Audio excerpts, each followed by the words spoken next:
자, 이제 다음으로 넘어갈게요. 그래프로의 변환. 이제 요 나머지 유형은 다 요걸로 되어 있고요. 총 4번 나오죠. 47, 48, 49, 50. 이렇게 총 4번 등장합니다. 우선 요 이제 처음 등장한 거니까 요번 형태에서는 다시 한번 이제 좀 정리를 좀 해봐야 돼요. 일단 이 그래프 형태, 그래프로 변환하는 형태는 주제 체크로 정답을 끌어내는 형식. 그 다음에 구성 체크로 정답을 끌어내는 형식, 그 다음에 가장 많이 나오는 사실 확인, 기초 연산. 그러니까 연산해서 나와요라는 게 이게 어떻게 기초가 될 수 있냐고 반문하실 수 있는데 연산이 복잡한 게 아니라 정말 심플하게 뭐 비율로 간다든지 아니면은 더하기나 빼기 정도로 간다든지 혹은 뭐 최악의 경우에는 뭐 당연히 곱하기 나누기도 있겠지만 보통 그게 이제 안 나온다는 아니고요. 나온다 하더라도 되게 심플하게 딱 한 번의 계산. 연산자가 한 번 등장하는 것. 그래서 연산자 한 번을 기초 연산이라고 하는 거죠. 그냥 더하기 한 번, 곱하기 한 번, 나누기 한 번, 빼기 한 번. 이런 느낌이에요. 그냥 한 번만 들어가는 것. 자, 이렇게 총 3가지 유형이 있긴 한데요. 이 중에서 현재 주제만 체크해서 정답을 구할 수 있는 형식은 이제 안 나온다고 보시면 될 것 같긴 해요. 하지만 그래도 삼성은 워낙 쉽게 내고 있으니까 정말 쉽게 낸다면 저것만으로 정답이 나오는 게 있을 수도 있겠다라는 건데요. 그래서 이 주제 체크부터 먼저 좀 얘기를 해볼게요. 일단 이 주제 체크는요. 이런 겁니다. 그러니까 문제에서 표를 딱 줬는데 이 표를 봐서는 이게 뭐 예를 들어서 뭐 대한민국에서 뭐 땡땡을 좋아하는 남자와 여자의 비율이라고 합시다. 자, 땡땡을 좋아하는 남자와 여자의 비율에 대한 표를 딱 주면요. 비율표만 가지고는 전체 인원수를 알 수 없거든요. 근데 주제가 표는 그렇게 주었는데 그 표를 가지고 변형한 그래프의 주제가 실제 값인 거예요. 그러면 안 된다는 거죠. 그래서 주제만 봐도 1, 2, 3, 4, 5번에 있는 나와 있는 그 데이터의 그 주제만 봐도 이건 말이 안 돼. 틀린 걸 골라낸다는 겁니다. 그런 방식이요. 이 그래프로 변환하는 양식은 크게 2가지 형태가 있고요. 우리 교재에서 보시면은 이 2가지 형태가 실전 모의고사 전에는 다 등장하고요. 실전 모의고사에는 그냥 일관되게 그냥 같은 그래프를 찾기로만 등장하고는 있습니다. 자, 우선 지금 제가 얘기하고 있는 이 주제만으로 틀린 걸 찾는다는 건 1번부터 5번까지의 그래프가 모두 다른 상황의 문제 유형을 얘기하는 거고요. 그래서 그때 1번부터 5번이 다 다를 때 주제만 가지고 틀린 걸 걸러내기로 정답까지 도달하는 양식이 있다고 얘기한 겁니다. 이건 거의 등장 안 한다고 보는 게 맞아요. 아시겠죠? 자, 그 다음에 2번째. 구성 체크입니다. 구성 체크는 뭐냐면, 그러니까 A부터 E까지 A, B, C, D, E라고 할게요. 자, 5개입니다. A, B, C, D, E가 모두 모여서 100%가 된다고 해봅시다. 근데 문제에서 그거를 그래프로 변환하는데 뭐 A, B, C, D, E까지 있는 게 아니라 뭐 G까지 있는 거예요. 원형 그래프인데 잘못된 거죠. 그런 구성 자체. 아니면 남자와 여자의 구성비를 따지고 있었는데 그래프로 변환을 할 때에는 갑자기 아이들과 뭐 성인도 나온다든지 뭐 노약자가 나온다든지 뭔가 구성상에서 오류가 나는 것. 그게 구성 체크입니다. 이것도 사실상 거의 안 나올 것 같지만 생각보다 구성 체크는 많이 나옵니다. 왜냐하면 비율 내서 활용하기 좋거든요. 그리고 3번째가 사실 확인과 기초 연산. 정말 써져 있는 그대로가 옮겨 적어져 있는지 아니면 기초적인 연산을 해봤는데 틀리는지 맞았는지 확인하는 형식. 이 실제로 그래프로의 변환 문제는 크게 2가지 유형이 있는 거잖아요. 1번부터 5번까지 그래프가 모두 다르거나 아니면 1번부터 5번까지가 모두 똑같은 하나의 소재인데 올바르게 그려진 하나를 찾거나 이렇게 소재가 2개인 거죠. 만약에 모두가 다르다면 이 3가지 요소 중에서 섞어서 문제를 낼 수 있는 거고 하나의 그래프 모두 똑같은 한 소재의 그래프에서 틀린 놈, 맞는 놈을 찾는 거예요. 틀린 거 4개와 맞는 거 하나로 구성돼서 찾는 형식은 여기에만 집중되어 있죠. 이렇게 되겠습니다. 여러분들은 그러니까 사실상 이것만 보시게 될 거예요. 그리고 대부분의 요즘의 양식은 1번부터 5번의 그래프가 다르든 1번부터 5번까지 그래프가 같든 거의 다 여기에 집중하고 있죠. 여기서 여러분들이 기억할 게 있습니다. 이걸 안다고 해서 시간이 줄어들진 않아요. 제가 이 설명을 했다고 해서 여러분들한테 사실 확인이랑 기초연산이 나올 거야가 인지가 되었다고 해서 시간이 줄진 않죠. 이 강조하고 싶은 게 있습니다. 뭐냐면 기초 연산이요. 이 부분이요. 요건 이제 만드는 사람의 입장으로 좀 여러분들이 생각하시면 돼요. 이 출제자 입장에서 보면요. 이런 겁니다.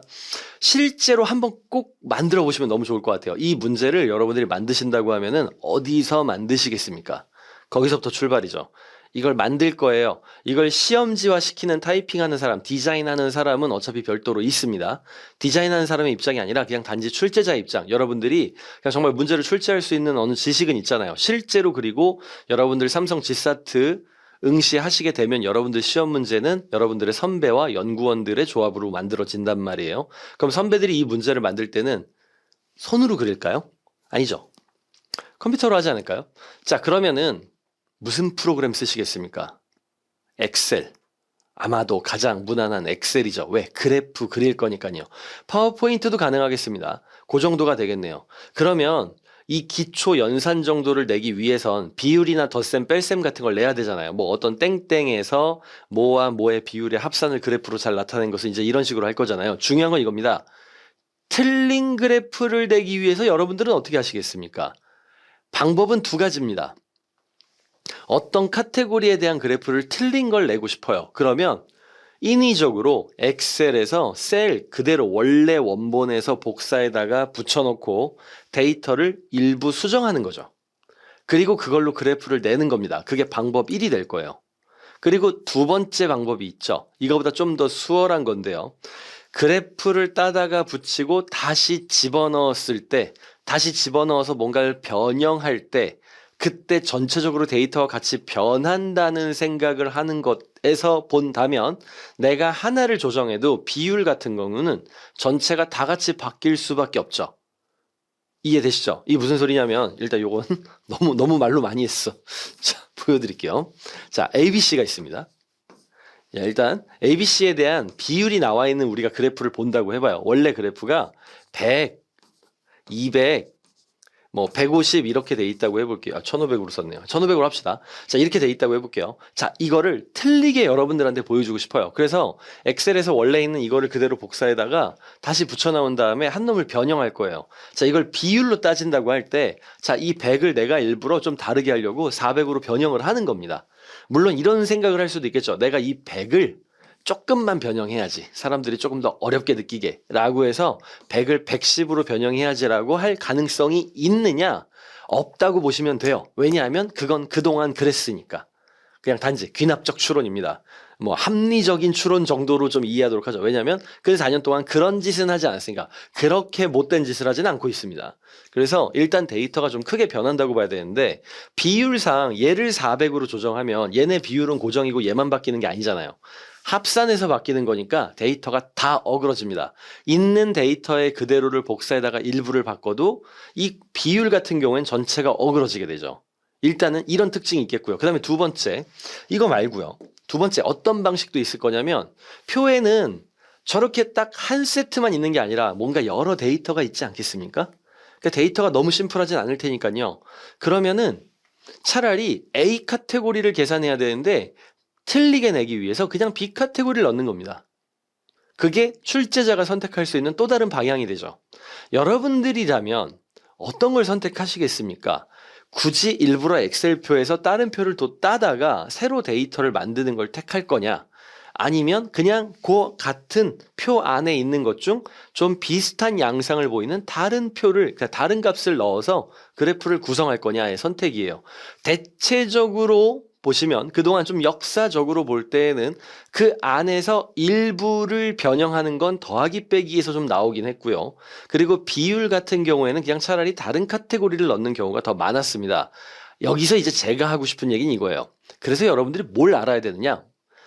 사실 확인은 다 하는 겁니다. 이건 없어요. 뭐 다른 거 없습니다. 그냥 정말 이 데이터가 제대로 옮겨 적어졌는지 이건 보는 겁니다. 왜냐하면 있는 그대로가 그대로 들어간지 안 들어간지 볼 때는 일부를 틀리게 하는 게 어렵지 않거든요.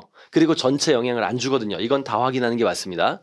근데 기초 연산 같은 경우에는 주로 데이터의 일부를 변형해도 전체 영향을 받는 경우가 훨씬 더 많기 때문에 연산을 해서 찾는 경우에는 한 선택지당 2개만 하세요. 시간이 허락된다면 3개 정도까지, 나는 완벽주의자야 라고 하시면 3개 정도만 체크하시는 겁니다. 내가 이 계산해야 되는 것이 이 항목에 뭐 선택지 4번에 계산해야 될 항목이 5개가 있다 하더라도 2개 정도만 하시고 틀린 게 없다면 넘어가시라는 겁니다. 정말 틀릴 거라면 이미 2개 정도 했을 때에도 나올 거란 얘기를 하고 있는 거예요. 전체 영향을 받을 테니까, 구조상 그러니까 라는 겁니다.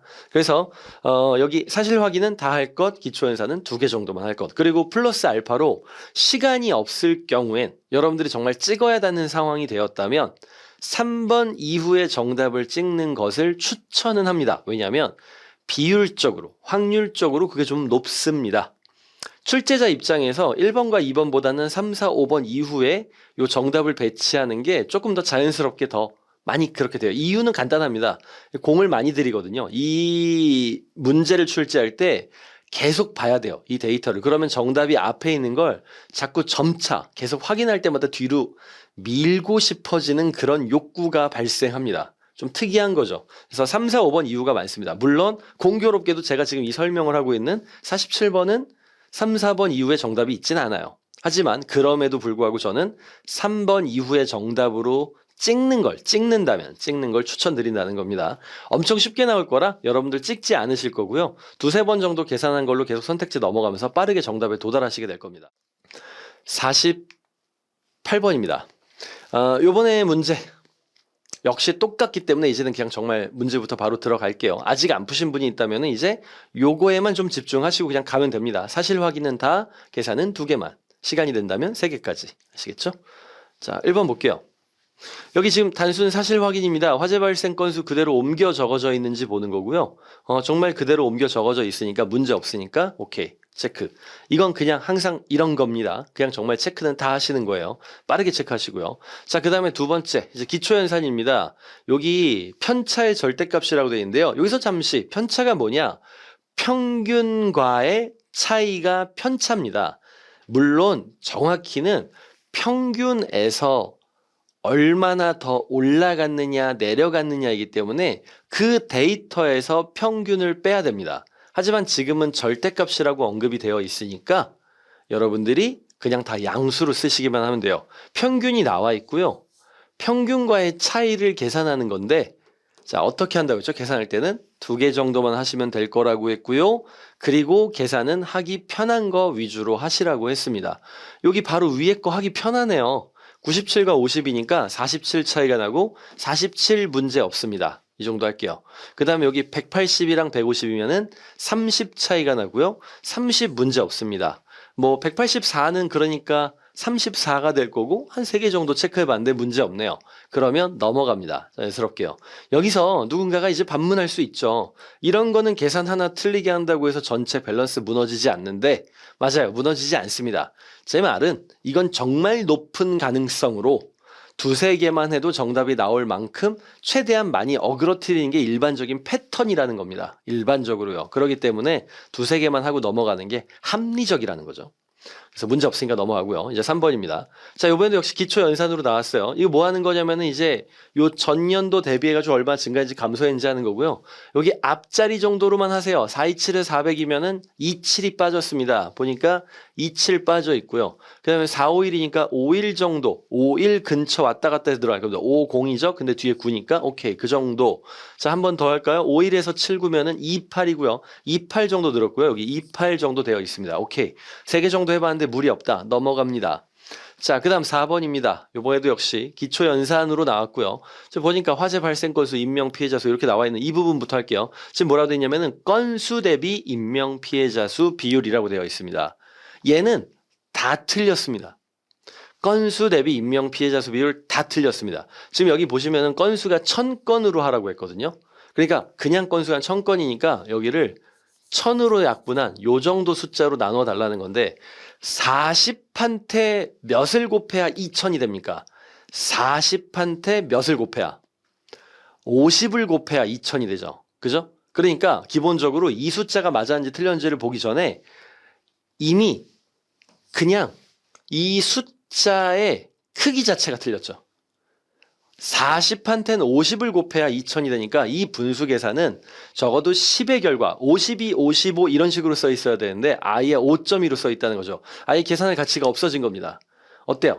틀리게 하니까 싹 틀렸죠. 이거 같은 경우는. 물론 전체 100% 데이터를 다 틀리게 하는 게 노멀하지는 않습니다.